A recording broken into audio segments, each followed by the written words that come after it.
Today we're talking about this crazy notion that people have been talking about that cash is trash. So I want to come on today and talk specifically about why cash is not trash, that cash is king, and how we can go into our businesses right now and find more cash.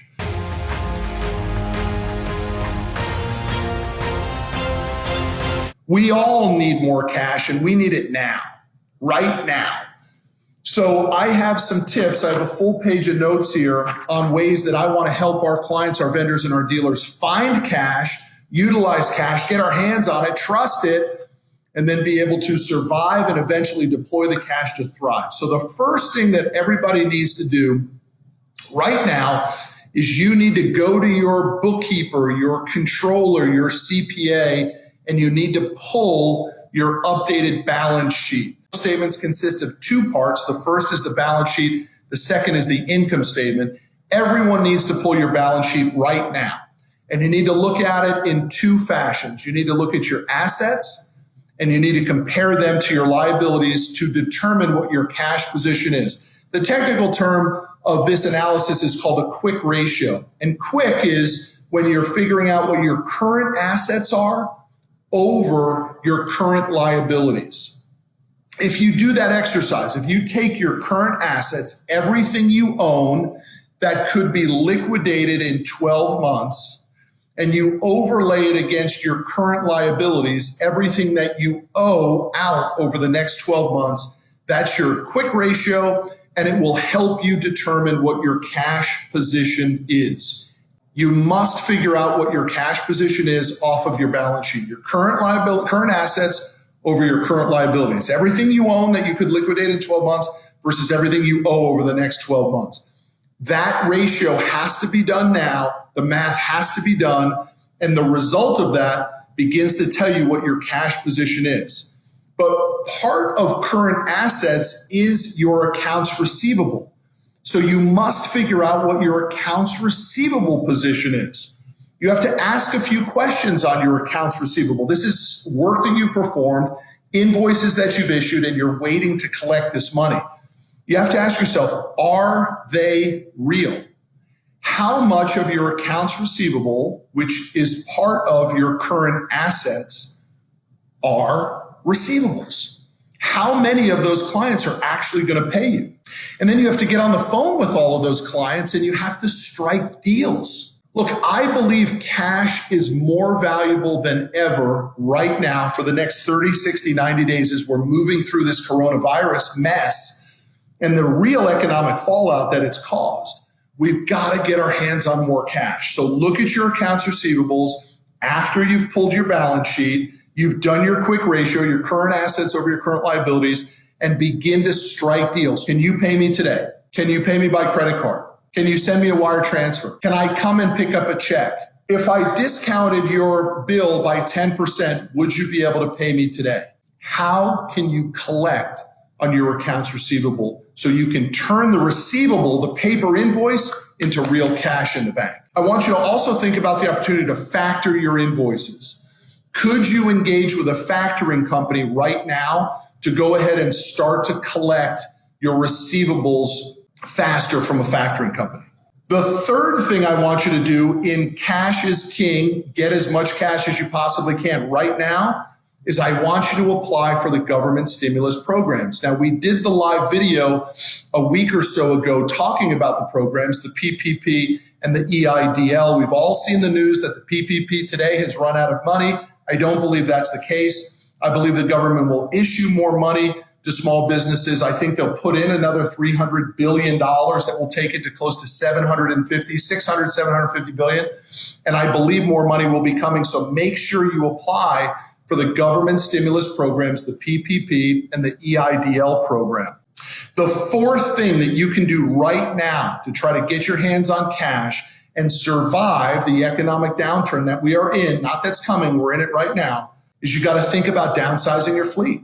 Can you sell older pieces of equipment? And I know you like that old piece because, old Yeller's in the yard and everybody knows how to drive old Yeller and she starts every time you turn the key.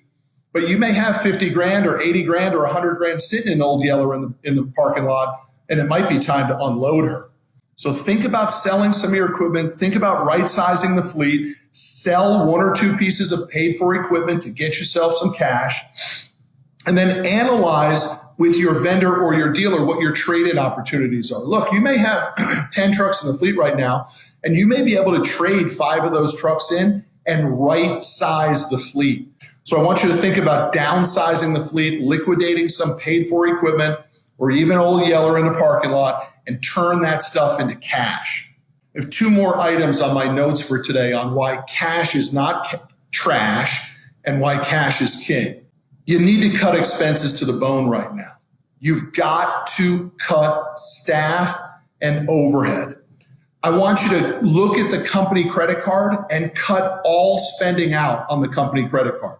You might need it for fuel, probably, and maybe office supplies and a few other things, but all those little incidentals that you were doing, the office supply bill way too high, analyze your company credit card and cut your expenses to the bone. Go to your vendors and see if you can renegotiate some terms. Look, I just mentioned on your accounts receivable that maybe you have to offer a discount to go ahead and get your money paid on it. The same thing might apply on the other side, which is what if you went to your vendors and asked them for a discount if you were able to pay the bill now, and you might pick up 10 or 20 or 30% discount if you did that. Yes, it hurts your cash position now, but you're making money every time you pay with a discount. And the last thing on cutting expenses is you've got to reconcile your bank statements, and you've got to reconcile them now. I guarantee you have expenses on your bank statement that in the good times you just didn't spend a lot of time thinking about or looking into or analyzing. You need to reconcile your bank statements now. What are the recurring charges that are happening on that every month that you don't even worry about? The $50 here, the $100 here, the $200 here. That adds up, and it might find yourself a couple $1,000 every single month. So reconcile the bank statements. I want to give you a last piece of advice on this one. You can survive by overcorrecting and cutting deep on your expenses, but you can die by undercorrecting. In other words, if you overcorrect by right-sizing the fleet, by cutting your expenses to the bone, by adjusting your staff, you might live to fight another day. Conversely, if you don't, you could die. It could put your business out. You could go out of business by undercorrecting, much greater than going out of business by overcorrecting. Overcorrecting is hard. It's not fun. It's uncomfortable. It causes pain to other people, but you might save your business and you might be able to hire those people back. It helps to ensure your survivability through the next 30, 60, 90 days. Because I hate to mention it to everybody again, but Corona is going to be less impactful than everyone thought.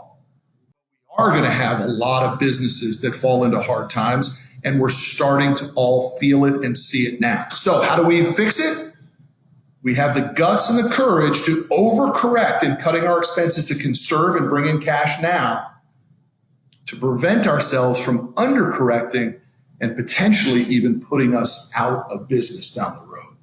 But the key topic for today is cash is not trash, cash is king. And we know this. You think like I think, right? Conserve cash, be frugal, live to fight another day. And you live to fight another day by conserving your cash, by finding new cash, by going out and getting it, by monitoring it, and then having the courage to make the potential cuts necessary, even though they are hard and they feel as though they might be an overcorrection, in order to prevent undercorrecting. Because you can live when you overcorrect, but you might die in the business world if you undercorrect.